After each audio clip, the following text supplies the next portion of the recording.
Start. उमज्ञानतिमिरन्दस्य ज्ञानाञ्जनशलाकया चक्षुरुन्मीलितं येन तस्मै श्रीगुरवे नमः। श्रीचैतन्यमनोभीष्टं स्थापितं येन भूतले स्वयं रूपः कदा मह्यं ददाति स्वपदान्तिकम्। वन्देऽहं श्रीगुरोः श्रीयुतः पदकमलं श्रीगुरुन् वैष्णवांश्च श्रीरूपं साग्रजातां सहगणरघुनाथमितं तं सजीवं साद्वैतं सावधूतं परिजनसहितं कृष्णचैतन्यदेवं श्रीराधान् कृष्णपादान् सहगणललिता श्रीविशाखान्वितांश्च नमः ओं विष्णुपादाय कृष्णपृष्ठाय भूतले श्रीमते भक्तिवेदान्त स्वामी इति नामिने नमस्ते सरस्वते देवे गौरवाणी प्रचारिणे निर्विशेष शून्यवादी पाश्चात्यदेशतारिणे नमो महवदन्याय कृष्ण प्रेम प्रदायते कृष्णाय कृष्ण चैतन्य नामिने गौरतिशे नमः। हे कृष्णा करुणा सिंधु दीनबंधु जगतपते गोपेश गोपिकांत राधाकांत नमस्तुते तप्त कांचन गौरांगे श्री राधे वृंदावनेश्वरी वृषभानुसुते प्रणमामि हरिप्रिये वाञ्छाकल्पतरुभ्यश्च कृपा सिन्धुस्तदेव च पतितानां पावनेभ्यो वैष्णवेभ्यो नमो नमः। जय श्री कृष्ण चैतन्य प्रभु नित्यानंद श्री अद्वैत गदाधर शिवासादि गौरभक्तवृंद हरे Krishna Krishna Krishna Hare Hare Hare Ram Ram Ram Hare Hare. Yes.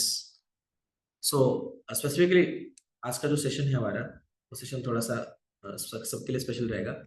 First of all before starting this session I would like to request each and everyone, अगर आप सब लोगों के लिए possible हो, you may on your videos so that I can speak confidently in front of all of you actually. Yeah, so you may on your videos if possible. That will be really great. Okay, I'll start. So, why do we need a guru? This is the question. Ram Krishna. So why we need guru? गुरु का जरूरत क्यों है हमारे जीवन में? हमने बहुत बार हमारे स्कूल में पढ़ाई की है और हमने देखा है कि जब हम कॉलेजेस में भी जब हम कंटिन्यू करते हैं तो हमें एक बात तो पता है कि हाँ, गुरु मिलते हैं हर साल, हर सब्जेक्ट में गुरु रहते हैं, बहुत सारे गुरु रहते हैं, हम उनसे पढ़ते हैं, हम उनसे आगे जाते हैं। लेकिन क्या सही मायने में उन टीचर्स को हम गुरु कह सकते हैं क्या? और अगर गुरु कुछ अलग चीज है तो दरअसल फिर गुरु है क्या, ये भी तो हमें समझना होगा। सो मेरा आप सभी लोगों से एक सिंपल सा प्रश्न है, आपके हिसाब से गुरु मतलब क्या? कोई मुझे कह दे तो मैं आगे पढ़ सकता तुरंत। गुरु म्हणजे नेमकं काय, तुम्हाला काय वाटतं तुमच्या मते? person who gives us a right way, person who which who shows. या ग्रेट। मतलब अगर प्रणव मान लो यहाँ से शिवाजी चौक जा रहा है, शिवाजी नगर जा रहा है, और प्रणव को एक दारू पीते आदमी ने बताया कि ऐसे मत जा, ऐसे जा। प्रणव ऐसे चला गया, प्रणव को एक राइट रास्ता मिल गया, right way. So by the way Pranav, क्या वो तेरा गुरु बन पाएगा फिर? सही रास्ता है, मतलब लाइफ के हर सिचुएशन में बता सके। यानी उसने ऐसा नहीं कि रास्ता बताया, मतलब एक्चुअली सच में शिवाजी नगर को ही रास्ता जाता है, कसम से, कसम से मुझे बताया था उसने। सो क्या हम ऐसा कह सकते हैं कि वो हमारे गुरु है? नहीं। यस, हम नहीं कह सकते हमारे गुरु है। कोई भी रास्ता नहीं, एक स्पेशल रास्ता, कोई भी रास्ता नहीं, बस और बस एक स्पेशल रास्ता। तो कौन सा रास्ता है? आइए हम देखें, जिस रास्ते को जानने के बाद में आप सारे दुखों से बाहर निकल सकते हैं। यस, आज हम उसके बारे में चर्चा करने वाले हैं। So now this is the verse number 2.6। I start with the verse कि आपने देखा होगा अब तक इसके पीछे वाले जितने सत्र हमारे हुए हैं, उस सत्रों में 5 ऐसी चीजें थी जिसकी वजह से अर्जुन बेचारा टेंशन में आ गया था, उसने उसके गांडीव को नीचे छोड़ दिया था, बड़ा बहुत ज्यादा टेंशन में आ गया था। उसका ये कहना था कि भाई मैं I can't overcome this situation through which I am going currently. ऐसी में सिचुएशन से बाहर जा ही नहीं सकता, ऐसा उसका मानना था। 5 चीजें बताई थी जिससे कि अर्जुन डिफिकल्टी फेस कर रहा था। सबसे पहली चीज क्या थी उसमें, याद है आपको? लास्ट टू लास्ट सेशन में बात किया था इसके बाद। सबसे पहली बात थी कंपैशन। उसका अपने दादाजी के प्रति और अपने शिक्षकों के प्रति, अपने भाइयों के प्रति इतना कंपैशन आ गया था कि वो कह रहा था मैं नहीं लड़ सकता इनसे। के कंपैशन बहुत ज्यादा आ गया था। दूसरा ये तक चीज था कि उसे कह रहा था इन लोगों को मारने के बाद मैं एंजॉय भी नहीं कर पाऊंगा, आई कांट एंजॉय। भाई जीत भी लू ना, लेकिन फिर मजा नहीं कर पाऊंगा। जब जब मजा करने के लिए सिंहासन पे जाके बैठूंगा, दिमाग खराब, मेरे को दुर्योधन याद आएगा, भाई टपका डाला मैंने उसको, उसको मार दिया मैंने, ऐसी वाली चीजें याद आएगी। This is not at all good. या फिर उसको हमेशा याद आएगा मेरे मेरे गुरु अरे कहाँ गए, वो भी मर गए सब लोग, है ना, ऐसे। तो एंजॉय नहीं कर पाऊंगा मैं। दूसरा क्या, अरे अपनों को मार दिया यार, भाई भाई को मार दिया, तो फिर अभी सीन में लग जाएगा मेरे को, पाप लग जाएगा भाई, पाप है ना। भाई को मार दिया, दादाजी को मार दिया, सबको मार, टपका रहा, कोई नहीं बचा, सबको मार दिया, तो पाप तो लगेगा नहीं इस चीज का। तो ये बात भी है अपने आप में, थर्ड चीज से डर रहा था वो, पाप लग जाएगा मुझे। चौथी चीज क्या थी, अरे फॅमिली ट्रेडिशन बर्बाद हो जाएगा, घरामध्ये पुरुषच वाचलाय तर स्त्रीला कोणी वाचवेल, नालायक लोक आहेत घराच्या बाहेर 10। कल ग्रुप के ऊपर किसी ने डाला था मैसेज, चैतन्य ने उस डाला था मैसेज, सो मैंने I give him reply, actually good reply, uh, कि आप इन चीजों को सपोर्ट नहीं करते, ये दिखाइए धर्म को फॉलो करके। So this is simple thing, but if you are not following them, जो कोलकाता में जो प्रकरण हुआ आप नहीं फॉलो कर रहे, इट मींस आपने धर्म सीखने के लिए प्रयास करना चाहिए, फिर आप नहीं सीखने के लिए प्रयास करें, इसका मतलब आप ब्लेम कर रहे हो, अरे मेरे घर को तो आग लग गई है, अब क्या करें, देखो वो सोफा जल गया, दरवाजा भी जल रहा है, ये 2 पिलर्स भी जल चुके हैं लकड़ियों के, मेरे सर के ऊपर ही है भाई, अब तो मेरी लग सकती है। ठीक है, मेरी क्या गलती इसमें, मैंने थोड़ी आग लगाई है, जिसने लगाई वो उसकी लग जाएगी। अरे नहीं, तेरी लगने वाली, तू जलने वाला है, तू उसके इन्फ्लुएंस में आ चुका है अभी। सो इट मीन्स आग किसी ने भी लगाई हो, अगर आप एक्शन नहीं लोगे तो आप जलने वाले हो उसमें, ऐसे होता है कि घर में आपकी आग लगी है। तो सिमिलरली, तो ये थर्ड चीज था। फोर्थ चीज था फैमिली ट्रेडिशन तब बर्बाद हो जाएंगे। और पांचवी चीज क्या थी, वो इनडिसीजन, वो डिसीजन ले पा रहा था, मैं करूँ तो करूँ क्या, करे तो करे क्या, समझ में आने आ रहा था उसको। तो ऐसे परिस्थिति में अब वो भगवान को कह रहा है कुछ चीजें, अब कंफ्यूज हो गया वो एकदम, अब वो डिसीजन नहीं ले पा रहा है अभी। अब ये स्थिति आया था, लास्ट लेक्चर था, हम इस स्थिति पे पहुंच गए थे, क्यों, अच्छे अच्छे रीजन दे रहा था कि ये रीजन है कि मैं नहीं लड़ सकता, भाई ये भाई मैं उनको मारने के बाद मैं थोड़ी मजा कर पाऊंगा, मैं नहीं लड़ पाऊंगा, मेरे से नहीं हो पाएगा ये। ऐसा, फिर आज हम जानते हैं, बहुत ज्यादा कंफ्यूजन के नीचे गिर के बैठने के बाद में अब उसकी मनस्थिति और परिस्थिति क्या है, अब वो किस परिभाषा से कृष्ण को प्रश्न करने वाला है कि मेरे को इससे निकालो। देखो, घर के अंदर जब पानी पूरी बना हो और साइड में पिज्जा भी बना हो, तभी भी कंफ्यूजन रह सकता है आपके जीवन में, क्या खाओ दोनों में से। बट दीज आर कंफ्यूजन जो कि ऐसे सोचना भी वो वेस्ट वाला टाइम है, इस वाले कंक्लूजन से। लेकिन जब ऐसे कंक्लूजन आए कि मेरे वजह से 64 करोड़ लोग मारे जा सकते हैं अभी, वैसे वाले कंक्लूजन को डिराइव करना बहुत डिफिकल्ट है। Try to understand what I am saying. So बताने का सीधा मर्म ये है कि बड़े डिसीजन में इनडिसीजन लेने का कैपेबिलिटी आ सकता है। मूर्ख तो वो है कि छोटे छोटे डिसीजन में भी उनको डिसीजन हो रहा है, उसको समझ में नहीं आ रहा कैसे डिसीजन लूंगा। बड़े डिसीजन में मैं मान सकता हूँ, मैं समझ सकता हूँ कि बाबा आपकी एबिलिटी नहीं है, आप नहीं समझ पाए। अर्जुन की वही परिस्थिति थी, इसलिए अर्जुन ऐसे समय पे भगवान की शरण ले रहा है, गुरु की शरण ले रहा है। तो आइए जानते हैं क्या क्या होता है और इसे हम कैसे समझ सकते हैं। सो जैसे कि हम यहाँ पे देख रहे हैं कि इस वर्ष में 2.6 वाले वर्ष में अर्जुन कृष्ण को कह रहे हैं, nor do we know which is better, conquering them और बीइंग कॉन्कर बाय देम। उनको हराना अच्छा है या उनसे हारना अच्छा है, यही समझ में नहीं आ रहा मेरे को। मतलब न हार के भाग जाऊं, मतलब भाग गया तो मैं हारूंगा लेकिन वो नहीं हारेंगे ऐसा, लेकिन या फिर उनको हरा के राज्य को एंजॉय करूं। मैं कंफ्यूजन में हूँ कृष्ण, यहाँ पर जो अर्जुन है कृष्ण से बोल रहे हैं। समझ में आ रहा है मैं आपको क्या बोल रहा हूँ। न चैत विद्मन कतः न गयो, यद्वा जयेम यदि वा न जयेयु, यानेव हत्वा न जिजीविषाम, स्तेव स्थिता प्रमुखे धृतराष्ट्रः। वही मतलब, आई एम कंप्लीटली कंफ्यूज, मैं उनको मारूं या मैं उनके हाथों मर जाऊं, मैं उसमें कंफ्यूज हूं। एक तो मैं जीतू या मैं हारूं, मैं उसमें कंफ्यूज हूं। अगर मैं हार मान के चला भी जाता हूं तो मुझे भीख मांगना पड़ेगा, मुझे लोगों के दर दर पे जाके भिक्षा मांगनी पड़ेगी। उस स्थिति में मैं जीऊं, उसमें भी आनंद नहीं है, लेकिन इनको मार के इनका राज्य मिलता है तो उस राज्य को एंजॉय करते हैं, तो हमेशा डर लगता है, हमेशा ये लगता है कि ये तो मेरे भाइयों के रक्त से सना हुआ राज्य है, इसे कैसे जियो। इस परिभाषा में अर्जुन जी रहा है। इस परिभाषा को कृष्ण आज दूर करने वाले सब लोग बहुत ध्यान से देखेंगे आज का सेशन, बहुत ज्यादा ध्यान से देखेंगे।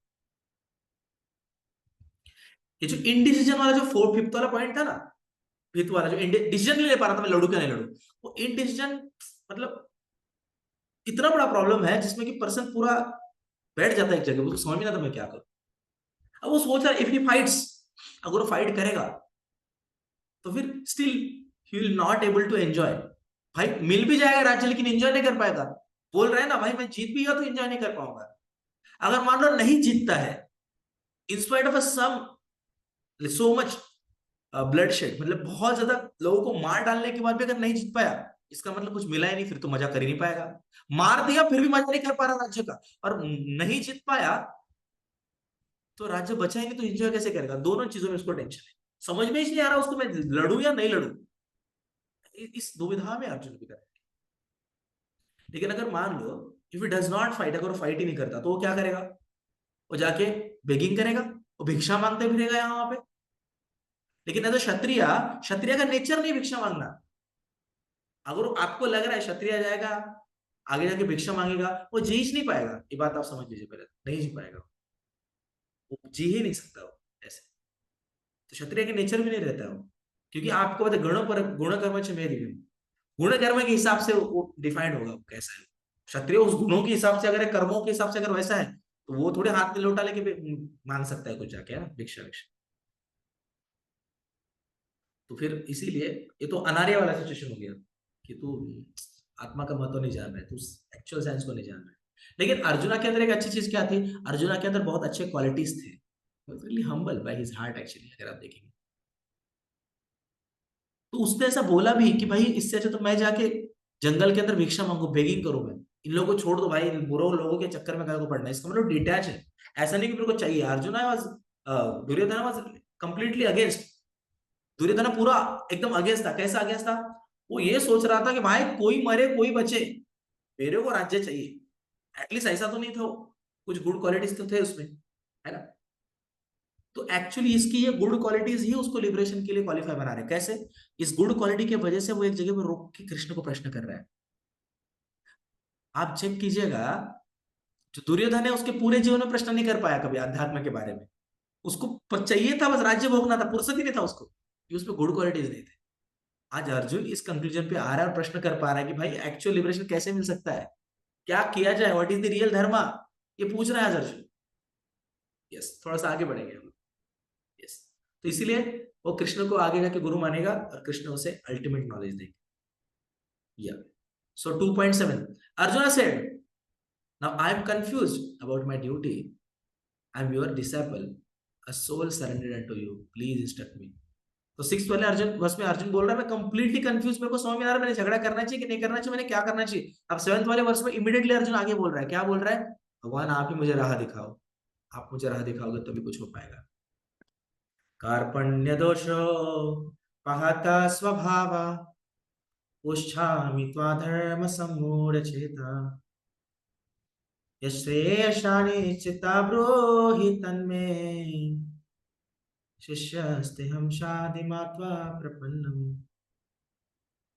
यहाँ पे अर्जुन कह रहा है कि now I am confused about my duty and I have lost all composure because of my miserly weakness. In which condition, in this condition, I am asking you to tell me for certain what is best for me. Now I am your disciple, the soul surrendered unto you. Please instruct me. अब कृष्ण को अर्जुन कह रहे हैं कि मैं completely confuse हो चुका हूँ, मेरे हाथ का गांडी भी नीचे गिर चुका है, मेरा दिमाग नहीं चलता, मेरे को समझ में आ रहा है मैं क्या करूं। ऐसे वाली परिस्थिति में मैं अब आपके सामने हाथ में जोड़ रहा हूँ, मेरे कृपण दुर्बलता के कारण, कार्पण्य दोषो, दोषो मतलब दुर्बलता, मेरी कृपण दुर्बलता के कारण, है ना, मैं अपना कर्तव्य भूल रहा हूँ, मेरे को समझ में नहीं आ रहा मैंने क्या करना चाहिए, है ना। तो अभी ऐसे वाली परिस्थिति में कृष्णा आप ही मुझे राह दिखाइए, आप मुझे बताइए, आप मेरे गुरु बन जाइए। शिष्यस्तम शादी मात्र पन्नो, मतलब मैं आपका शिष्य बनने के लिए तैयार हूं, आप मुझे राह दिखाइए, मुझे नहीं समझ में आ रहा मैंने क्या करना है जिस परिस्थिति में। ऐसा कह रहे हैं आप अर्जुन कृष्ण, इस ओल मैं आपको कंप्लीटली सरेंडर हो रहा हूं, आप मुझे बताइए, आप जो कहेंगे मैं करूंगा। शादी मात्वा प्रपन्न, आप प्लीज अब मुझे बताइए, आप जो जो कहेंगे ना मैं वो करूंगा, आप बस बोलिए अब मैंने क्या करना चाहिए, मेरे को नहीं समझ में आ रहा, मुझे आपके ऊपर ही विश्वास है। क्या धर्म कुछ समझ में नहीं आ रहा, मैं कंप्लीटली वीक हो चुका हूँ, इतना वीक हो चुका हूँ कि मैं मेरा गांडी भी उठा नहीं पा, ऐसा कह रहे हैं अर्जुन डायरेक्ट। आइए यहाँ पर हम देखते हैं क्या रीजन थे जिस बलदेव विद्याभूषण थे जिन्होंने टीका लिखी है भगवद गीता के ऊपर, उनका क्या कहना है इसके ऊपर, इस वर्ष के बारे में और डिटेल में। जैसे कि आप देखेंगे, I have developed weakness of my nature, of my duty, of having a desire, a battle caused by the fault of possessiveness of family members. मतलब क्या, मैं लिख नहीं पा रहा हूँ, मेरे को वीकनेस आया है, और वो वीकनेस क्यों आया है? क्योंकि मैं अभी ये समझ ही नहीं पा रहा हूँ कि मैंने क्या करना चाहिए। मेरे फैमिली के प्रति मेरा पोजेसिव इतना ज्यादा है कि अभी मैं नहीं लड़ सकता। ये दिस वाज द रीजन। और उसकी वजह से क्या हो गया, उनका माइंड बिल्डर हो चुका है, और अभी वो क्षत्रिय का धर्म निभाने के लिए तैयारी नहीं है। उनका लिटरली ये मानना है कि क्षत्रिय के धर्म को छोड़ के मैं भीख मांगूंगा ले जाके वनों में, जंगलों में। लेकिन मैं लड़ नहीं सकता, क्योंकि मैं इनसे इतना ज्यादा अटैच हूं कि इनसे अटैच हूं, इसलिए मेरा क्षत्रिय का धर्म को तोड़ने के लिए, छोड़ने के लिए भी मैं रेडी हूँ। It's not at all good, we need to understand. तो इसीलिए बोल रहा हूँ, आप मुझे कंक्लूजन बताओ, what should I do now? क्या करना चाहिए मैंने आपके जीवन में? देखिए, अब मैं आपको मजाक नहीं कर रहा हूँ, मैं मुझे कल ही like I am having my one student, her name is Vaishnavi, and कल ही उसका कॉल आया था। I was talking with him her actually. कल उसने मेरे को 9:30 बजे कॉल किया। एक्चुअली उसने परसों भी कॉल किया था, आई वाज बिजी, मैंने कॉल नहीं उठाया, फिर उसने मेरे को कल कॉल करा। एंड जैसे मैं इससे थोड़ा सा बात कर रहा था, तो उसने मेरे को बोला she she pass out from PCCOE college, अगर आपको पता होगा तो पीसीसीओई से पास आउट है। पीसीसीओई का जो मेन कॉलेज है ना, आकुर्डी का, मोस्ट वाले मुझे इतना अगर आवे तो आकुर्डी में, आकुर्डी कॉलेज से पास आउट। जैसे पास आउट हो गई, बहुत पढ़ाई करते थे एक्चुअली, एक कंपनी में प्लेसमेंट हो चुका था, 10 लाख का पैकेज मिल गया था। शी वॉज नॉट सेटिस्फाइड, उसको सेटिस्फेक्शन नहीं मिल रहा था। फिर रिसेंटली एक अभी कुछ मेरे हिसाब से 4 महीने पहले उसका रात को 11:30 बजे मुझे कॉल आया, और शी वॉज रियली हैप्पी। उसने मुझे बोला कि sir finally I got place in Google. Sir 6 rounds थे, 6 राउंड कैसे क्रैक हो गए पता नहीं चला, but finally I am placed in Google. मेरे जीवन का उद्देश्य खत्म हो गया, कंप्लीट हो गया, मेरे को गूगल मिल गया है। मुंबई में उनका हेड ऑफिस है, सॉफ्टवेयर इंजीनियर मुझे यहाँ पे बुलाया गया। I am really really really happy. I was like, me too, देखो तेरा गोल मिल गया तेरे जीवन का। तो मैंने बोला यस, तू जा वहाँ पे, बहुत अच्छे से कर, अभी कुछ हेल्प हो तो मुझे बोलना। लेकिन मैंने बोला थोड़ा अध्यात्म में थोड़ा पढ़ना है भाई, उसको छोड़ना नहीं है। She was like she was attending it, and then eventually अभी उसका परसों फोन आया, 2 फोन आया, एक मैसेज आया, तो फिर मैंने कॉल रिसीव नहीं करा। फिर कल भी उसकी कॉल आए, फिर मैंने रात में उससे बात की, आशीष भी वही पे था सामने। सो मैं उससे बात कर रहा था, तो उसने मुझे बोला कि sir I am completely frustrated since last so many days. मैंने बोला क्या हो गया, निकाल दिया क्या उन्होंने? बोला, नहीं नहीं ऐसा नहीं बोला, I am completely stable over there. लेकिन मेरे को अभी समझ में आ रहा है कि जीवन का असली उद्देश्य वो नहीं है जो सोच के मैं वहां पे गई थी। हाँ, कंपनी भी वही है, मतलब फिर मैंने उसको एग्जाम्पल दिया, 100 रुपए का जूता हो या करोड़ों का संपत्ति हो, जब आने वाला होता है, या फिर जैसे नाम पे होने वाला होता है, जैसे हम फ्लिपकार्ट के ऊपर 100 रुपए का स्लीपर मंगवाते हैं, अलग अलग कलर वाला, और जब वो घर पे आने वाला होता है ना, बड़ा आनंद रहता है, क्यों आएगा, पैकेट को फोड़ेंगे, चप्पल बाहर निकालेंगे, फिर चप्पल पहनेंगे। चप्पल लोगों को दिखना चाहिए, इसलिए 3/4 पहनूंगा आज मैं, इससे आनंद आएगा लोगों को भी, मेरे को भी। ऐसा सोच के हम चप्पल पहन के बाहर निकलते हैं। शांतनु मैं सही बोल रहा हूँ? क्या लगता है तुझे? हाँ बराबर सर। संतनु ने भी ऐसा किया है, मैं भी। सो ऐसा हम करके बाहर निकलते हैं। अब आप देखिएगा, दूसरे दिन चप्पल किस घर के कोने में पता नहीं होगा। तो मैंने उसको ही बोला, तेरा गूगल का जॉब भी वैसा ही है, तेरे को 4 दिन आनंद आएगा। जो चीज सच में पर्पसफुल रहती है ना, वो चीज हमेशा ही आपके जीवन में सेटिस्फेक्शन देगी। मृत चीजें सेटिस्फेक्शन नहीं दे सकती। कोई पर्सन, कुछ लोग रहते हैं जो जीने के लिए कमाते हैं, और कुछ लोग ऐसे रहते हैं जो कमाने के लिए जीते हैं। तो अगर आप जीने के लिए कमा रहे हो, it means you know the purpose, उस पर्पस के लिए आप जीना चाहते हो। लेकिन अगर आप कमाने के लिए जी रहे हो, इसका मतलब आप बस कमाना चाहते हो, तो दैट इज नॉट, फिर आप सेटिस्फाइड नहीं रह पाओगे। उसने मुझे कल बोला सर मैंने क्या करना चाहिए, फिर मैंने उसको सजेस्ट किया कि भगवद गीता क्लास अटेंड कर, हमारा सैटरडे इवनिंग को भगवद गीता क्लास होता है, और आपने वो अटेंड करना चाहिए। सो फिर वो फाइनली एग्री कर गई, और आज वो गर्ल्स का Bhagavad Gita class at the same time होता है। अपना स्पिरिचुअल ओआरएसएस नाम का चैनल है, अगर आप जाके चेक करेंगे वहां पे, वो अभी भगवद गीता क्लास अटेंड कर रही है। सो बताने का मतलब क्या है कि अगर आप आपके जीवन में अल्टीमेटली हैप्पी नहीं है, देखो गूगल तक पहुंचना भी तो उसको किसी न किसी शिक्षक ने ट्रेन या गाइड किया होगा। That is not ultimate satisfaction. Ultimate satisfaction तभी होगा जब आप अल्टीमेट चीज को समझ पाओगे, जो चीज बदले ना। अभी जीवन चल रहा है, जीवन के अनुसार जॉब मिल गया, मर गया, खत्म हो गया। अब कोई आईआईटी से पास आउट हो गया, बोल रहा मैं बहुत खुश हूं, अरे अच्छी बात है भाई, मर गया खत्म हो गया। तो जो चीजें जीवन के शुरुआत में शुरू हो जाए और जीवन के अंत में खत्म हो जाए, वो चीजें शाश्वत कहाँ रह गई भाई? वो तो समय के आवेग में चली जा रही है चीजें। उनको देख के जो मिलने वाला आनंद हमेशा के लिए थोड़ी रहने वाला है। हमें ऐसी चीजों के पीछे लगना चाहिए जो चीजें हमारे लिए शाश्वत हो। तो अर्जुन भी तो यही कर रहा है, अगर आप देखोगे तो। मेरा भाई, मेरी बहन, मेरा ये, मेरा वो, इन चक्कर में पड़ रहा है वो। सब काल के वेग में चले जाने वाला है। तो एक्चुअल धर्म को भूल रहा है, जो एक्चुअल धर्म है उसे भूल रहा है और बाकी चीजों के पीछे पड़ा है।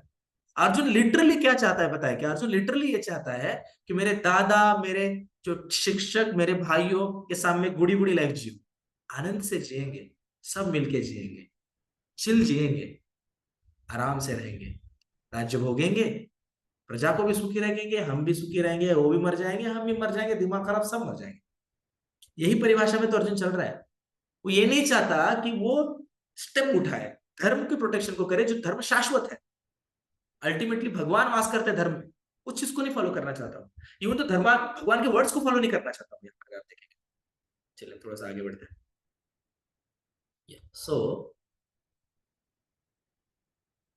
या तो इसकी वजह से वो बेचारा अब कंफ्यूज हो रहा है, क्योंकि वो रियल धर्म को फॉलो नहीं कर रहा है। ऐसा है। अगर आप यहाँ पे देख रहे हैं कि अगर कोई पर्सन है, जैसे श्रीधर गोस्वामी कहते हैं, श्रीधर स्वामी वैसे कहते हैं कि when one's mind is perplexed regarding a duty and responsibility, one should definitely take a direction from higher authority। मतलब क्या, अगर आप किसी चीज में कंफ्यूज हो रहे हैं, आप अगर कोई क्वेश्चन आपसे सॉल्व नहीं हो रहा तो आप क्या करेंगे? शिक्षक के पास जाएंगे। कोई डाउट अगर आपको है तब शिक्षक के पास जाएंगे, फिर अगर आपको कोई कॉन्सेप्ट नहीं आ रहा तो शिक्षक के पास जाएंगे। तो वैसे ही अगर आपके घर में कोई कॉन्फ्लिक्ट है तो आप आपके पेरेंट्स के पास जाएंगे, या फिर जिनको आप अच्छा मानते हो उनके पास जाएंगे। सिमिलरली अगर आप आपके ड्यूटीज के प्रति अगर कंफ्यूज हो रहे हैं तो आपको हायर अथॉरिटी को फॉलो करना चाहिए, आपको, है ना? तभी ये एडवाइस वेदास देते हैं, एक्चुअली वैदिक लिटरेचर यही कहते हैं कि आपने हायर अथॉरिटी के पास जाना चाहिए, तभी आप इन चीजों से बाहर आएंगे। ऐसा। तो अभी अगर कहा जाए who is man in material perplexity, अगर कौन सा ऐसा पर्सन है जो ऐसे द्वंद में फंसा हुआ है, अगर हम कहें। आपको पता है क्या, एक याज्ञवल्क्य के नाम के, जिसमें आपको छोटी स्टोरी बताऊंगा, इसकी थोड़ी बड़ी स्टोरी है लेकिन शॉर्ट में बताऊंगा।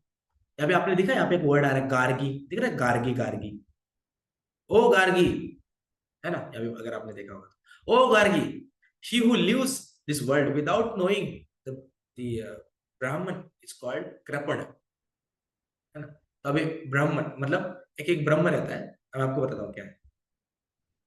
अब देखो, एक होता क्या है, एक घर में एक छोटी लड़की जन्म लेती है, उसका नाम होता है गार्गी। अब ये जैसे उपनिषद में आती है स्टोरी, वेदास में आती है स्टोरी।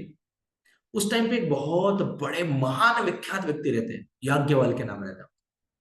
अब याज्ञवल्क्य ऐसे पर्सन रहते हैं कि उनको पूरे जीवन में किसी ने भी द्वंद्व में डिफीट नहीं किया होता है। याज्ञवल्क्य मतलब एक बहुत महान संत रहते हैं, मतलब व्यक्ति रहते हैं। और क्या होता है उस टाइम पे, क्या होता था ना कि राजा की राज्यसभा में ना ऐसे डिबेट कॉम्पिटिशन हुआ करता था, जो कि स्क्रिप्चर्स के ऊपर हुआ करता था।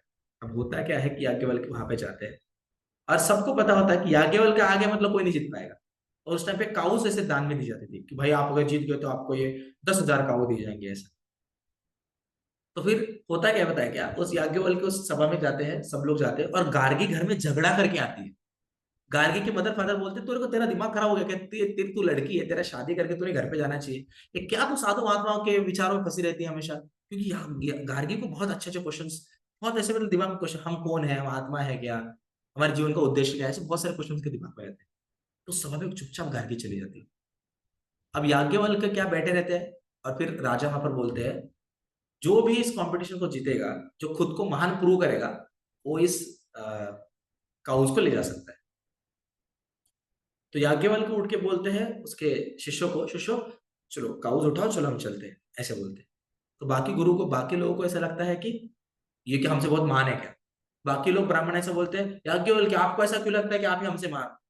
याज्ञवल्क्य बोलते हैं मैंने ऐसा कहा ही नहीं कि आप मुझसे महान हो, तो आपका ऐसा कहना है कि आप भी मेरे लायक हो। मैंने ऐसा कहा ही नहीं मैं किसी के लायक हूँ। मुझे काउस की जरूरत थी और कोई कुछ बोल नहीं रहा था, और जरूरतमंद ब्राह्मण को काउ दी जाती है, इसलिए मैं लेके जा रहा हूँ। मैं तो बोला नहीं मैं ऐसा हूँ। ऐसा बोलने के बाद सबको दिखता है कि याज्ञवल्क्य के पास इतना ज्ञान होने के बावजूद भी याज्ञवल्क्य को जरा भी उसका गर्व नहीं है। बाकी ब्राह्मण कंपेयर कर रहे हैं, लेकिन ये कंपैरिजन के फैक्टर में नहीं पड़े। कोई नहीं कुछ बोल रहा, कोई नहीं ले जा रहा, तो ठीक है मैं ही ले जाता हूँ इस भावना में। के चलते। उस टाइम पे गार्गी उनके सामने आती है और गार्गी उनको प्रश्न करते हैं, हिस्ट्री के सबसे इंपॉर्टेंट प्रश्न माने गए, कुछ ऐसे प्रश्न करती है। उस प्रश्नों में ये आता है कि कौन है वो पर्सन, कौन ऐसा पर्सन है जो मटेरियल परप्लेक्सिटी में जी रहा है, मतलब ऐसा पर्सन। तो उस टाइम पे याज्ञवल्क्य कहते हैं वो पर्सन कृपण है। कृपण मतलब ऐसा पर्सन जो जन्म मृत्यु जरा व्याधि, जन्म मृत्यु जरा, जरा मतलब disease, birth death old age and disease, मतलब जो व्यक्ति बस जन्म के बारे में बात करता है, मृत्यु आएगी उसके बारे में बात करता है, या फिर जरा मतलब मेरी तो हेल्थ खराब हो जाएगी, मेरी तो लग जाएगी, मेरा एज एज हो रहा हूँ, है ना, व्याधि और जरा, कि मैं तो बूढ़ा हो रहा हूँ, मेरी तो हेल्थ खराब रहती है, इन्हीं चीजों में पड़ा रहता है ना, वो कृपण व्यक्ति है। क्यों? क्योंकि ये चीजें हर एक को आने वाली है।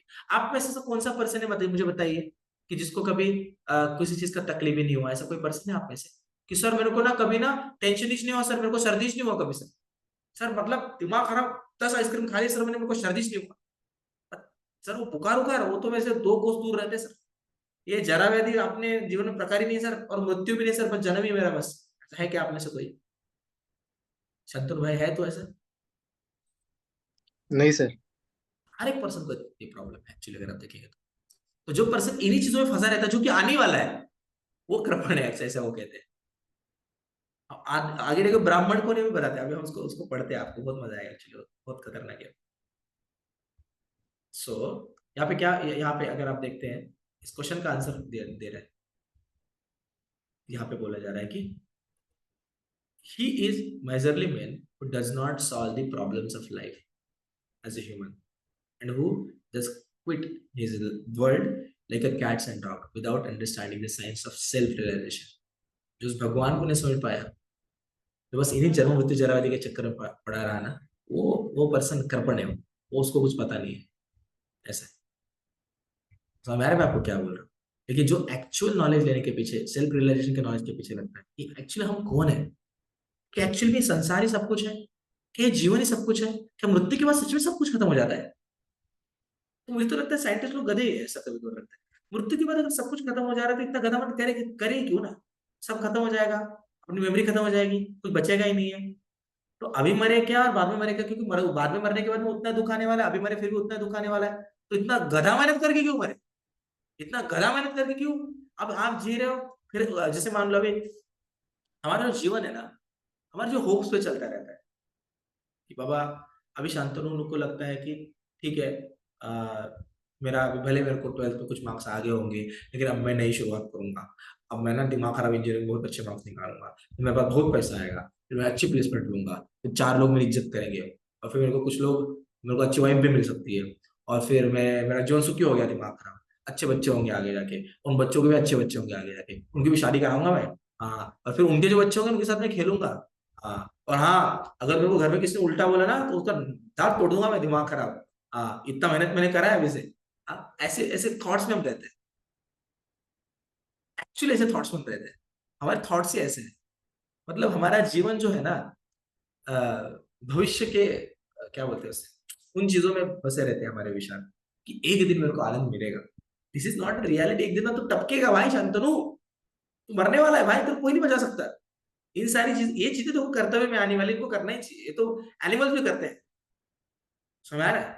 घर में आपने कभी देखा है, कभी एक बिल्ली रहती है, उसको बच्चे हो जाते हैं, वो बच्चे बड़े हो जाते हैं, ये बिल्ली वैसी रहती है घर में, वो बच्चे भी जन्म देते हैं कुछ बच्चों को, तो बच्चे बड़े हो जाते हैं, ऐसे देखा आपने? हमारे घर में मैंने देखा है, एक बड़ी बिल्ली, उसका बच्चा और उसका बच्चा, अरे वो बच्चा भी टपकेगा, वो बिल्ली टपकेगी, उसकी मम्मी भी टपकेगी, सब सब मरने वाले हैं। अगर आपने सेल्फ रिलेशन के लिए वर्क नहीं किया तो कुछ काम का ही नहीं है, आपका टाइम चालू हो चुका है, आपको कुछ समय दिया गया है, इस समय में आप इन चीजों को नहीं समझ सकते, आप आगे नहीं बढ़ पाओगे। तो अर्जुना भी इन्हीं चीजों में स्टक हो चुका है, कर्पणों की तरह बात कर रहा है अर्जुन, अर्जुन को समझ में नहीं आ रहा मैंने क्या करना चाहिए, ये इन्हीं इन्हीं चीजों में वो फंसा है कि उनका मृत्यु हो जाएगा, मेरी वजह से ये होगा ना। Yes, Jyotiraditya says happiness comes when you realize it doesn't belong to someone else, it belongs to you। जिस दिन आप ये समझ पाओगे ना कि हैप्पीनेस बाहर से नहीं है, हैप्पीनेस अंदर से आती है, जब आप सेटिस्फाइड रहोगे, जब आप अपेक्षाओं को करना छोड़ दोगे दूसरों से, विल बी सेटिस्फाइड, वो दिन आपके लिए बहुत अच्छा रहेगा, that we need to understand. या और एक ये बहुनाम जन्म नामन्ते ज्ञानवान महाप्रबुद्धन्ते वासुदेव सर्वमित स महात्मा सुदुर्लभ। सुदुर्लभ रहता है ऐसा महात्मा, कुछ ही लोग समझ पाते हैं इसे, कुछ ही लोग। मतलब 150 लोगों के ग्रुप पे अगर हम मैसेज भेजेंगे तो 20 एक लोग आएंगे इसको सुनने के लिए, सब लोग नहीं समझ पाएंगे इस चीजों को। ऐसा वाला है मतलब सुदुर्लभ, बहुत दुर्लभ लोग रहते हैं ऐसे, हर एक पर्सन नहीं रहेगा ऐसा। बाकी लोग तो देखो दिख रहा है इनडायरेक्टली, ये सारे उनके जो है ना false prestige, ignorance, anger, greed, वो उन लोगों को और रास्ते पे खींचा जा रहा है, नर्क के रास्ते पे, वो खुद को कंट्रोल नहीं कर पाते। सोचो ना एंगर कितना खतरनाक है कि पर्सन को एंगर आने के बाद पर्सन को नहीं पता चलता वो क्या बोल रहे हैं, उसका खुद पे कंट्रोल नहीं रहता। मतलब इनडायरेक्टली और नर्क के रास्ते में ले जा रहे हैं उसको अगर आप देखेंगे तो। इसलिए गार्गी अच्छे अच्छे प्रश्न कर रही है उनकी, भाई फिर ब्राह्मण कौन है, कर्मण कौन है, ऐसा। तो वो सेल्फ रियलाइजेशन के साइंस को कोई समझ पाया कि हम आत्मा है, we are not a body, we are spirit soul. ये आगे जाके कृष्ण बताने भी वाले हैं। चलिए हम थोड़ा सा आगे बढ़ते हैं। सो यहाँ पे बोला गया डेफिनेशन ऑफ कृपण, one who does not utilize human form to solve all the problem of life। Human form ही क्यों सर, वो कुत्ते बिल्लियों को तो कुछ पड़ा नहीं है सर, मैं ही क्यों इन सारी चीजों के पीछे पड़ू सर। वो कुत्ते बिल्लियों को जब मैं देखता हूं तो मेरे को ऐसा लगता है एक लोटे दूध के लिए कितना स्ट्रगल कर रहे हो, मेरे पास तो सारे राइट्स है, मैं तो एंजॉय करना चाहिए, मैंने क्यों उन चीजों में पढ़ना चाहिए फिर। चल देखिए कुत्ते बिल्लियों का दिमाग नहीं है, आपको दिमाग दिया आप सोच सकते हो। कुत्ते बिल्ली ये नहीं सोच सकते कि बहुत सारा दूध पीने के बाद भी जीवन खत्म होने के सब खत्म हो जाएगा, ये नहीं सोच पाते। आप सोच सकते हो, इनको बहुत बुद्धि इसलिए दिया गया है। इसीलिए आपने आपके एक्चुअल लाइफ का प्रॉब्लम क्या है, दूसरा लाइफ लेना, दूसरा वन सेकेंड जीवन लेना, यही बड़ा प्रॉब्लम है। उससे मुक्त होना ही सबसे बड़ा सोल्यूशन है। तो उसके लिए आपको सेल्फ रियलाइज होना पड़ेगा, आपको समझना पड़ेगा इस जन्म मृत्यु जरा व्याधि से ऊपर कैसे उठे। ये चमड़े का रोग जो है ना, चमड़े का रोग this is what you know, कि आपको लगता है ये मेरे मदर है, ये मेरे फादर है, मेरा भाई है, मेरी बहन है, ये मेरा दोस्त है, ये मेरे शिक्षक है, ये मेरे पैसे है, ये मेरे घर है, ये मेरा सब कुछ है। एक दिन सब यही पे रह जाते हैं, भाई नहीं बचता। फिर सब लोग सोचते हैं ठीक है मैं क्या करें, वो चला गया तो क्या हुआ, लेकिन उसने दी हुई चीजें, उसका घर आज मेरा घर है, उसका जमीन वो मेरा जमीन है, उसका पैसा आज मेरा पैसा है, अब इसका भोग कौन करेगा भाई, 4 दिन में भूल जाओगे। अरे लोग फोटो को भी ऐसे माला पहनाते हैं जिसको बदलने की जरूरत ना पड़े, भाई आप समझ लो बात, चेक कर लो आप, जाके कभी चेक कर लेना, किसी घर पे जा रहे हो ना, सच में बता रहा हूं, अगर पहले तो फोटो लगाते नहीं क्योंकि हर रोज को याद करते बैठेगा यार, अगर लगा भी दिया तो हॉल में नहीं लगाएंगे, हर रोज लोग आएंगे उसको देखेंगे, लोग हमको भी याद दिलाएंगे, अंदर के कमरे में रहता है, आप चेक करो। अब उधर जाके चेक भी करोगे ना तो आपको दिखेगा कि उनके हार को चेक करोगे तो कपड़े का हार बना रहता है, तो रोज कौन बदलेगा यार।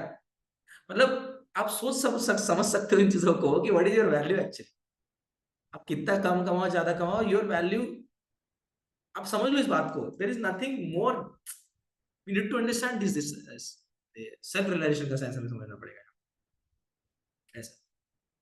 तो ये चमड़े का रोग बहुत खतरनाक है क्या, कि हम ये बॉडी है और मेरे भाई बहन ये सब लोग अपने ही, उनका जो जिम्मेदारी है हमारा उनको संभालना, लेकिन उनसे इतना भी अटैच नहीं होना है कि आप ही ना जी पाओ। समझ में आ रहा है मैं आपको, और भगवान के ऊपर बहुत ज्यादा फेथ हमें होना चाहिए उसकी वजह से। समझ में आ रहा है मैं आपको क्या बोल रहा हूँ। भागवतम के अंदर अगर आप देखेंगे ना तो भागवतम के अंदर एक इसके ऊपर एक श्लोक भी आता है ना, देहापत्य कलत्रयद्वत् आत्म सैन्यस्व असत्वपि तेषाम प्रमत्तो निधनम पश्यन अपि न पश्यति।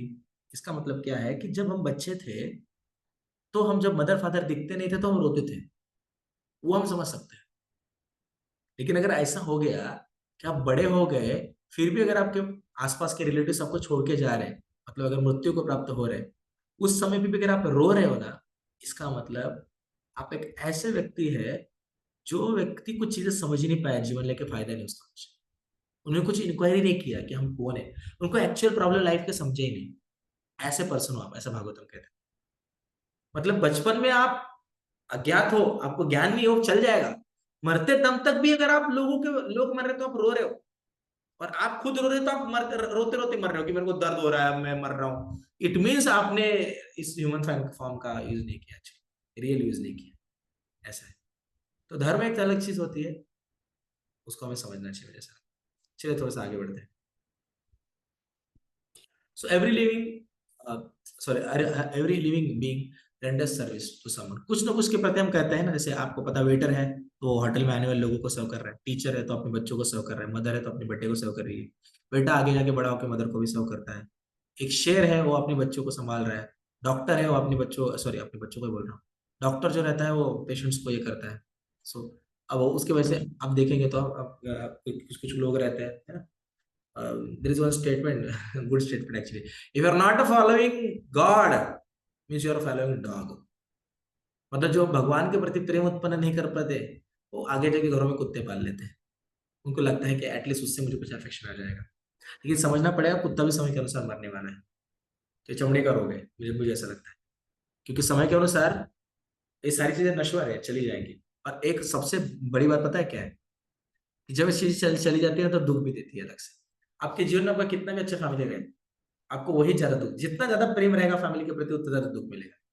भाई बहुत अच्छी थी मेरी, चल बसी, हे भगवान किससे प्रेम करूं अब मैं, कितनी अच्छी चपातियां बना दी थी वो, भिंडी के साथ देती थी मुझे खाने के लिए, बहुत अच्छा लगता था मुझे, मेरा बेटा इतना अच्छा है, आज यूएस चला गया भगवान, कोई नहीं आज मेरे साथ, ऐसे विचार करते बैठते फिर हम लोग। और फिर दिल नहीं लगता, क्यों, आगे पहले उसने आनंद ज्यादा दिया था। तो जो चीजें परमानेंट नहीं उससे ज्यादा आनंद लेने का आज प्रयास करोगे तो कल ज्यादा दुख होगा आपको, ये बात हमें समझनी चाहिए, इसलिए बी डिटैच एक्चुअली। चलिए थोड़ा सा आगे बढ़ते हैं, आप समझ पा रहे हो मोस्टली मैं क्या कह रहा हूँ? यस। Yes sir. यस। सो every living being love someone, सब सब यस सर। हर परिस्थिति में किसी ना किसी से प्रेम करते हैं, और बट ये सारे टेम्पररी है, कितने दिनों तक रहेंगे, इससे दुख भी आएगा। और ये, अरे इसमें बड़ा दिक्कत पता है क्या है क्या, अरे चल जाता है यार ये टेम्पररी, फिर भी मेरे को चल जाता है।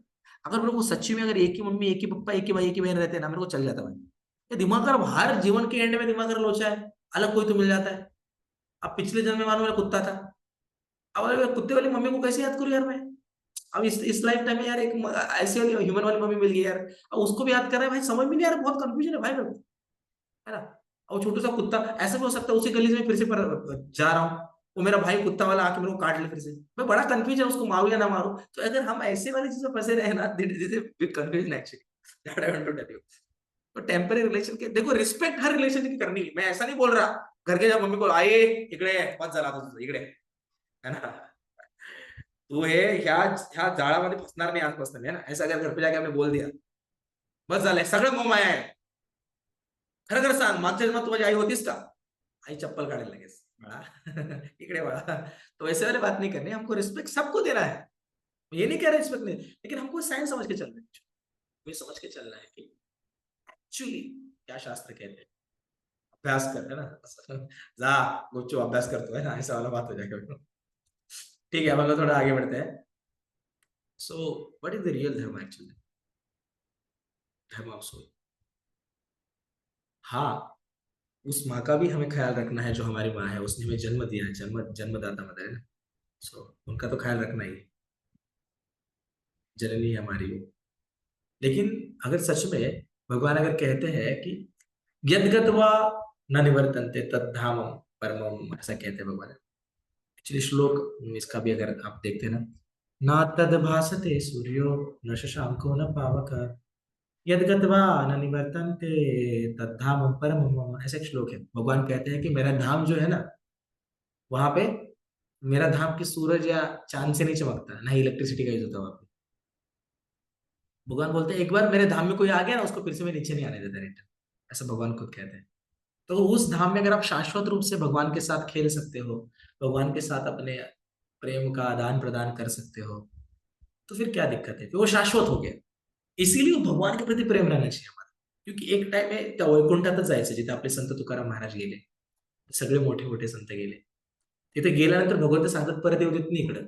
पण ह्या जीवनाचा प्रॉब्लम क्या है, इस लाइफ का प्रॉब्लम क्या है, एक जन्म फिर दूसरा फिर तीसरा फिर चौथा, इसकी लाइफ साइकिल ही खत्म नहीं होती, दिमाग खराब, वो दिक्कत है इसका, समझ आ रहा है। तो इसीलिए अर्जुन क्यों क्यों टेंशन, आप समझ रहे हो कि अर्जुन एक लाइफ के एक कुछ रिलेटिव्स को देख के पूरे धर्म को त्याग करने के लिए तैयार है, अपने खुद की वाइफ के वस्त्र खींचेगा, इन चीजों को भूलने के लिए अर्जुन तैयार है। आप समझ पा रहे हो the seriousness, graveness of the thought. पर कृष्ण कहते हैं कि अर्जुन धर्म को फॉलो करो, आज अगर तुमने नहीं मारा मैं किसी की दूसरे की वजह से तो मार दूंगा, इनका मरना तय है, तू तो बस एक निमित्त मात्र है। लेकिन अगर आज धर्म आप फॉलो करते हैं तो आगे जाके आपको सब लोग बहुत बड़ा क्षत्रिय मानेंगे, नहीं फॉलो करें तो आप कर्पण बन जाओगे। हम ब्राह्मण नहीं बन पाओगे, ऐसा वाला बात। इस service is to service, sorry, is to serve God with unconditional love. It means कि एक्चुअल द रियल धर्म ऑफ सोल क्या है, हमें भगवान को सर्व करना चाहिए, भगवान की सेवा करनी चाहिए, भगवान के प्रति प्रेम उत्पन्न करना चाहिए, भगवान से उसी प्रकार प्रेम करना चाहिए जैसे भगवान से उनके भक्त प्रेम करते हैं। अगर देखते हैं हनुमान जी भगवान से प्रेम करते हैं, और ये रिलेशन शाश्वत है। आप मरने के बाद में अगर आपके बच्चों के बच्चों के बच्चों के बच्चों के बच्चे भी आ गए तो यही कहेंगे कि राम जी हनुमान जी पे प्रेम करते हैं और हनुमान जी राम जी से प्रेम करते हैं, ये कहने वाले हैं। दैट इज शाश्वत रिलेशन। ये दिस इज एक्चुअली, ये जो फोटो है ना, मुझे हमेशा मेरे जीवन में खो देता है। ठीक है, मुझे मतलब मैं, मुझे कहीं से शाश्वत प्रेम मिले ना मिले, कृष्ण है ना वो शाश्वत प्रेम देते हैं। एक्चुअली अगर आप देखें कृष्ण अर्जुन का एग्जाम्पल हमें पता है, मरुद मदर यशोदा है ना। तो ये शाश्वत प्रेम है एक्चुअली, कि भक्त और भगवान उनके बीच का जो रिलेशन है। तो हमारे जो रिलेशन है ना, these are material temporary relationship, आपके दोस्त है या फिर ये सब कुछ। और देखो, भगवान का और हमारा सबसे क्लोज रिलेशन माना जाता है हमारे मदर का और हमारा रिलेशन, इसलिए हमारा मदर के प्रति बहुत रिस्पेक्ट होना चाहिए, हमने बहुत रिस्पेक्ट देना चाहिए, उनको बहुत अच्छे से हमने उनका ख्याल रखना चाहिए। तो सिमिलरली हमें भगवान के प्रति भी उतना ही ज्यादा कटिबद्ध होना चाहिए। चलिए, चलिए हम थोड़ा सा आगे बढ़ते हैं। सो यही ना, आज ऐसा हो गया है कि कुछ मटेरियल परप्लेक्सिटी की वजह से, फॉरगेटफुलनेस की वजह से हम भूल चुके हैं भगवान से रिलेशन। इसलिए भगवान खुद आते हैं, भगवत गीता के विचार देखे जाते हैं, कि उनके बेटों को, उनके बच्चों को फिर से पता चले कि एक्चुअली वो कहाँ से आया है, और क्यों इन चीजों में फंसना, हर हर बार उन्हीं चीजों में फंसना, फिर से जन्म लो फिर मृत्यु हो रहा है, फिर जन्म लो फिर मृत्यु हो रहा है, उसी उसी साइकिल में क्यों फंसना, उससे निकल लो बाहर अभी, बताना चाहते हैं भगवान डायरेक्टली हमें। नाइस ना, यही चाहिए सर, और क्या चाहिए सर, यही जीवन है सर, यही जीवन है ना, क्या लगता है आशीष, यही जीवन है? नहीं सर, ये जीवन है सर। यस सर, देखो सर, 3 टाइम अच्छा खुराक चल रहा है भाई का, पेट वेट देखो उसका कितना बाहर है, यही चाहिए सर। और बच्चों की तो कमी नहीं भाई, मतलब 4 बच्चे उसको, मतलब बताने का मतलब कि यही आनंद है सर। नहीं नहीं नहीं sir sir sir sir sir sir, sir ये आनंद है सर, पैसा ही पैसा होगा सर, पैसे से क्या नहीं आता सर, सर ये आनंद है एक्चुअली। कोई बोलेगा कि वर्क सेंटर्डनेस मतलब बहुत सारा काम करेंगे सर, पैसा तो भी आएगा, पैसा कमाएंगे सर। सर गाड़ी ले लिया सर, ये कौन सा गाड़ी है, वही गाड़ी का लगता है, फिर आप जाके पुणे के किसी बच्चे को ठोक दोगे, फिर आपको ऐसे लिखना पड़ेगा, है ना, इसमें आनंद है सर, ऐसे लिखने में। ओम क्या वाटतं याला बघून तुला, इसमें आनंद है सर, खाने पीने में आनंद है। एट द एंड वाला भाई कोई अपना नहीं है, कुत्ता ही अपना है ऐसा वाला आनंद भी हो सकता है। बताने के बाद के सारे कांड के वेग में चले जाएंगे। या किसी को दोस्त रहते ना, कुछ लोग ऐसे रहते, मैं मेरे स्टूडेंट्स में देखता हूँ, सर ये दोस्ती कभी नहीं टूट सकती सर, मर जाएंगे सर दोस्ती नहीं टूटेगी। तुरंत एग्जाम का रिजल्ट आने का पता चलता है, दोस्त भाग गया, दिमाग खराब, ये उधर रह गया, ऐसा हो जाता है। तो इसीलिए प्रभुपाद कहते से जो अ, सुबह हम आरती गाते हैं, उसमें कहते हैं, संसार दावा नललीडलोका त्राणाय कारुण्य घनाघनाथम प्राप्तस्य कल्याण गुणान्वस्य वंदे गुरो श्री चरणारविंदम। ये जो संसार है ना, संसार में हर जगह पे आग लगी है। जैसे 2 पत्ते एक दूसरे पे घस के जंगल में आग लगती है ना, वैसे ही इस सेल्स एंजॉयमेंट के चक्कर में, सेंसेस के चक्कर में हर जगह पे आग लगी है। हर एक को मजा लेना है, कोई पैसे कमा के मजा लेना चाहता है, अच्छे से शादी करके वाइफ के साथ, कोई पैसे नहीं कमा पाता तो फिर किसी के साथ जाके रेप करके, किसी को दूर गंदी नजर से देख के जबरदस्ती करके मजा लेना चाहता है। ये सारे सेंसेस का चक्कर चल रहा है, और इसी को हम रियलिटी मान लेते हैं और वैदिक विजडम को भूल जाते हैं। हमें इंक्वायर करने के लिए समय नहीं है, इसी सेंसेस के साथ खेलते खेलते खेलते खेलते मरने के लिए हम सब लोग रेडी हैं। लेकिन हम नहीं चाहते कि हम हमारा वैल्यूएबल समय उस एक्चुअल विजडम को समझने के लिए दें, जो कि शाश्वत है। हम चाहते हैं कि हमारा जीवन पूरा इसमें चला जाएगा, फिर भी चल जाएगा, लेकिन हमें इससे बाहर निकल के एक बार सोचने के लिए भी समय नहीं। इस संसार में यही चल रहा है, अब देखिए कहीं पे भी इससे बाहर निकलना बहुत डिफिकल्ट है। इवन तो अर्जुन खुद फंस रहा है इन चीजों में। जो जो कट्टर लेवल का धनुर्धर है भाई, वो मतलब जागतिक लेवल वरती एक नंबरला आहे तो, कळलं का? त्यामुळे अर्जुनाचं नाव घेतलं जातं, त्याच्यासारखा धनुर्धर कोणीच नव्हता। वो पर्सन भी इन चीजों से जूझ रहा है, आप जरा बात समझिए। इवन तो सच में तो नहीं जूझ रहा, भगवान उसके थ्रू बताना चाहते हैं कि टॉप लेवल का पर्सन भी इन चीजों से जूझ सकता है। अरे हमारा जीवन तो छोटी मोटी चीजों को प्राप्त करने में चला जाता है, लेकिन अगर आप एक्चुअली में समझोगे ना, तो आपको पता चलेगा कि नहीं, इससे भी बड़ी चीज है, जिसको प्राप्त करने के बाद में आपको रियलाइज होगा। वो चीज हाथ में आने के बाद पता चलेगा यार इसमें मजा नहीं है एक्चुअली में, तो यार ये तो नॉर्मल ही है। वैदिक विजडम जब तक नहीं मिलेगा तब तक हम चीजों को नहीं समझ पाएंगे। तो इसीलिए हमें गुरु की शरण लेनी चाहिए। वंदे गुरु श्री चरणारविंद, ऐसे गुरु की शरण लेनी चाहिए। ये दिक्कत होता है। धृतराष्ट्र इतना ज्यादा अटैच था अपने बच्चे से कि उसके लिए वो युद्ध करवाने के लिए भी रेडी हो गया। दुर्योधन इतना ज्यादा अटैच था खुद के प्रेस्टीज से कि द्रौपदी के वस्त्रण करने से पहले उसने एक बार भी नहीं सोचा। लास्ट टाइम बताया था मैंने आपको ध्रुव का स्टोरी, उसकी मदर उसके फादर के लैब से उसको हका के मतलब गिरा दी थी नीचे। जब मदर को ऐसा लगने लगे कि सर यही सब कुछ है, तब ये सारे प्रॉब्लम्स हो जाएंगे आपके जीवन में, अगर आप देखोगे तो। ये कैकेयी और मंत्रा, कैकेयी कहती है कि मेरा क्या, मैं तो दासी हूं, अगर राम राजा बन गया ना तू भी दासी कहलाएगी, लेकिन अगर भरत राजा बन गया तो तू महारानी कहलाएगी। तो वही ना, कि मेरा बच्चा राजा बने, इस अटैचमेंट के कारण उसने क्या कर क्या नहीं किया, उसके कारण उसके पति को मारना पड़ा। दशरथ महाराज के करने के पीछे, मरने के पीछे बड़ा रीजन कैकेयी भी थी, क्योंकि उसने ऐसे टाइम, इसलिए स्त्री को अपने वचन नहीं देना है। स्त्री आपको ऐसे टाइम पे ऐसी चीजें मांगेगी जिस टाइम पे आप चीजें नहीं दे पाओगे। इसलिए स्त्री को, अगर आप स्त्री से किसी आप खुश भी हो गए, आपकी वाइफ से आप खुश हो गए, तो उसको बोलो भाई अब भी मांग, तुरंत मांग, अब भी कि अब भी, आज ही पगार हुआ है, आज पूरा पगार तेरे को उड़ा देता हूँ, लेकिन कल नहीं, आज ही मांग। क्योंकि कल वो ऐसी कोई तो चीज मांगेगी जिससे आपकी लग जाएगी, दे ही नहीं पाओगे। इसको बताने का मर्म ये है कि ये चीजों को हमें समझना होगा। जब हम इस एक जीवन के बारे में मटेरियल परेशान से खुद के आनंद को जज करना चालू कर देंगे, अब जीवित ही नहीं रह पाएंगे संसार में। अब जीवन, आपका जीवन अच्छे से बीतेगा ही नहीं। दुर्योधन जब विदुर की इंसल्ट करके, जब विदुर कहते हैं कि अरे पांडव को उनका राज्य दे दो, तब दुर्योधन विदुर को हकाल देते, वहां से निकाल दे। विदुर कौन थे? उनके फादर, उसके चाचा थे, चाचा, सगे चाचा, निकाल देते हैं। उसको लगता है मैं किसी से हारूंगा नहीं, लेकिन उल्टा विदुर क्या सोचते हैं कि अच्छा ही हो गया, भगवान की इच्छा थी, एटलीस्ट इस चक्कर से निकल तो पाया मैं, नहीं तो इन कौरवों के साइड से लड़ना पड़ता मुझे। ये सोचते हैं उस टाइम, और जाते हैं और आगे जाके देवदेवा जाता, मुझे बहुत सारे धाम में जाके अच्छे से अल्टीमेट नॉलेज को प्राप्त करते, वैदिक विजडम को प्राप्त करते हैं। कंस, अरे एक आपको पता है क्या, कुछ मोमेंट पहले कंस अपनी बहन को पीछे बिठा के, मतलब जब रथ जाने वाला होता है ना, तब रथ रथ जाने के लिए एक पर्सन रथ ले जाने वाला होता है, तो कंस रोकता है, बोलता है नहीं, देवो की मेरी बहन है भाई, मैं ले जाऊंगा उसको। खुद रथ पे बैठ के आगे तक जाता है। आधा किलोमीटर जाने के बाद जब भविष्यवाणी होती है, उसे पता चलता है कि देवकी का 8वां पुत्र मुझे मारने वाला है, उसके तुरंत केस खींच के उसको निकालता है और बोलता है इसको अभी मार देता हूं। मतलब जरा सोच सकते हो कि मतलब क्या चेंज हो सकती है चीजें, तुरंत पर्सपेक्टिव क्या बदल सकता है लोगों का, जब वो मटेरियल पर्सपेक्टिव से चीजें सोच रहा होता है। एक टाइम पहले बहन थी मेरी, अब मेरी तुरंत वैरी बन गई, दुश्मन बन गई मेरी वो तुरंत। ऐसा खतरनाक लोग रहते हैं एक्चुअली।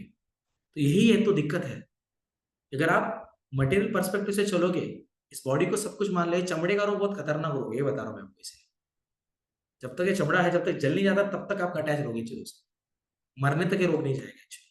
ऐसा कहने वाला भी ग्रसित रहता है इस रोग से, और सुनने वाला भी ग्रसित रह सकता है। यही महानता है इस रोग की रोग पे उपचार बताने वाला भी रोग से ग्रसित हो सकता है। तो यही material attachment to material bodies of relatives and friends, इन चीजों की वजह से कृपण दुर्बलता में है ना, कृष्णा में कृपण दुर्बलता के कारण अपना कर्तव्य भूल गया हूँ। ऐसे मेरे दोस्त ने गाना बनाया इसके ऊपर, इस भगवद गीता के वर्ष के ऊपर, गुरु चाहिए मुझे, ऐसा नाम है गाने का, आप जाके चेक भी कर सकते हैं, रियली नाइस सॉन्ग है। ठीक है, थोड़ा आगे बढ़ते हैं। ये दिक्कत है फिर, जब हम इन सारे पर्सपेक्टिव में पहुंच जाते हैं, तो पहले तो हम मदर की सुनते हैं, वाइफ को डांटते हैं, फिर अकेले कोने में लगा के वाइफ को गले लगा के बोलते हैं, अरे मम्मी ये छोड़ दे यार, होता रहता है। मम्मी देख लेती है, अब गुस्सा, वो झगड़ा चालू, भाई की लग गई दोनों साइड से। तो ये ना, ऐसे परप्लेक्सिटी में फंसेंगे तो ऐसे होगा ना, किसको पैसिफाई करोगे आप? तो ये सारे प्रॉब्लम्स है जब आप बॉडी के लैंग्वेज चलोगे तो। ऐसा, सारे कंसर्न्स, ये सारे कंसर्न्स। तो अर्जुन भी यही खुद के रिलेटिव्स को खुद का समझ के इन सारी चीजों में फंस रहा है, धर्म को फॉलो नहीं करना चाहता। ऐसा बहुत वीक हो चुका है वो, ऐसे वाली परिस्थिति में वो क्या करे समझ में नहीं आ रहा। ऐसा। तो बताने का मतलब क्या है कि अब अर्जुन हो गया फ्रस्ट्रेट, अब अर्जुन यही बोल रहा है कि अब ये फ्रेंडली टॉक से कुछ नहीं होने ना। Arjun wants to talk a friendly talk, but he is offering to be a disciple of Krishna. वही कृष्ण को बोल रहा है, अब कृष्णा भाई आपको भी मेरे को गाइड करो, है ना। कार्पण्य दोषो महता स्वभावा पुष्यामि त्वधर्म सम्मूढ़ चेता यश्रेषाणि चित्ता ब्रूहि तन्मे शिष्यस्य शालिमा। तो आप ही मेरे गुरु बन जाओ, है ना, तो अपना शिष्य बना लो। मुझे कुछ समझ में नहीं आ रहा मैं क्या करूं, क्योंकि मेरी अटैचमेंट हो गई इन सारी चीजों से, मुझे सब अपने लगने लगे। लेकिन मुझे ये समझ में नहीं आ रहा कि काल के वेग में सारी चीजें खत्म हो सकती है, ये मेरे को समझ में नहीं आ रहा। ऐसा वाला कुछ हो जाता है। 2.8 वाला वर्स है, तो इसमें अभी अर्जुन कह रहा है कि no other means to drive away grief, even victory और opulence can not dispel Arjuna's lamentation. तो ये बोल रहा है अभी मेरे को इतना लैमेंटेशन हो रहा है, मैंने क्या करूँ कुछ समझ में नहीं आ रहा, मेरे को बहुत टेंशन है, मैं जीता या हारा मेरे को कुछ फर्क नहीं पड़ता, मैं इसमें आगे जा ही नहीं सकता, तुम बताओ मैं क्या करूँ। ऐसे ऐसे यहाँ पे अर्जुन का स्थिति है। ऐसा कह रहा है, आप यहाँ पे देखिए। अब यहाँ पर अगर आप चेक करेंगे तो अभी जो 2.9 वाला वर्स है, इस 2.9 वाले वर्स में वही बोलते गया, गोविंद आई शैल नॉट फाइट। ये वाली बात जो है, ये वाली बात संजय बता रहे हैं, किसको, धृतराष्ट्र को। एवं युक्ता ऋषिकेशम गुणाकेश परम तपा न योत्स्या इति गोविंदम युक्त्वा सुस्निम भुवाह। मतलब क्या कि अर्जुना, संजय को कह रहा है कि अभी अर्जुन पूरी तरह से नीचे बैठ चुका है, लेकिन परम तप क्यों बोल रहा है, द चेस्टाइजर ऑफ एनिमी। मतलब क्या कि अब कृष्ण खुद अर्जुन के लैमेंटेशन को बाहर निकालेंगे, क्योंकि अर्जुन ने अभी सरेंडर कर लिया कृष्ण को। ऐसा अभी उसके उस चीज से वो बाहर निकले, क्योंकि अभी गुरु बोल के एक्सेप्ट किया, अभी कृष्ण बोलने जा रहे हैं, लेकिन अर्जुन अभी पूरी तरह से नीचे गिर के बैठ चुका है, उसे कुछ समझ में नहीं आ रहा है ऐसा। और फिर 10 पॉइंट ये जो वर्स आ रहा है ना, Krishna smiling in the midst of the army spoke the following words. अभी यहाँ पर वही मतलब संजय बता रहे हैं कि कृष्णा भी हंस रहे हैं और भी कुछ बोलने वाले हैं। अब तक सुन लिया, बहुत टेंशन में अर्जुन, समझ में नहीं आ रहा, हार चुका है पूरा, बोल रहा है उसको डिसीजन लेने की क्षमता नहीं है। अब ऐसे वाली परिस्थिति में क्या करूं, है ना। तो अब यहाँ पर फिर ये है मतलब, तमोवाच ऋषिकेश प्रहस्य विना भारत सेनयोर्भयो मध्ये विषिदंत इदं वचः। यही कि पूरी तरह से अभी अर्जुन नीचे बैठ चुका है और कृष्ण अभी हंस रहे हैं उसको देख के, आर्मिस के बीच में कुछ तो बोलने वाले हैं। कृष्णा स्माइलिंग, तो कृष्ण को पता है कि अभी इसको यहाँ से निकालना पड़ेगा। तो कृष्ण इसने कुछ मतलब कुछ वर्ड ऑफ विजडम से अर्जुन को उससे बाहर निकालेंगे। तो इसीलिए अब मतलब अब तक कृष्ण बोले नहीं कुछ, आप जरा चेक करेंगे, अब कृष्ण बोलने जा रहे हैं, सब समझ लिया कृष्ण ने, अब कृष्ण बोलने जा रहे हैं। तो कृष्ण क्या कहेंगे, कृष्ण ऐसा क्या नॉलेज देंगे, किसी ऐसी वाली परिस्थिति से किसी को बाहर निकाल के उसको युद्ध के लिए तैयार करना, ऐसी स्थिति तक कृष्ण कैसे पहुंचाएंगे, इसके बारे में हमें बात करें। और जो अगला वर्ष है जिसमें कृष्ण बोलेंगे 2.11, वो अगले सत्र में होगा, अगले सैटरडे। तो इसलिए प्लीज आप आना मत भूलना अगले सैटरडे को, क्योंकि अभी अब हो चुकी है भगवद गीता शुरू। अब अर्जुन ने कृष्ण को अपना गुरु मान लिया है, कृष्ण ने स्माइल कर दिया है अभी, अब कृष्ण कुछ तो बोलने ही वाले हैं। अब कृष्ण बोलना शुरू करेंगे अगले सैटरडे से, तो आप सबको आना है और ये सुनना है कृष्ण क्या कहें। ठीक है, thank you very much. Hare Krishna. Hare Krishna sir. Yes. Hare Hare Krishna Krishna. Sir. अगले session Hare Krishna sir. And this session. Yes, Hare Krishna.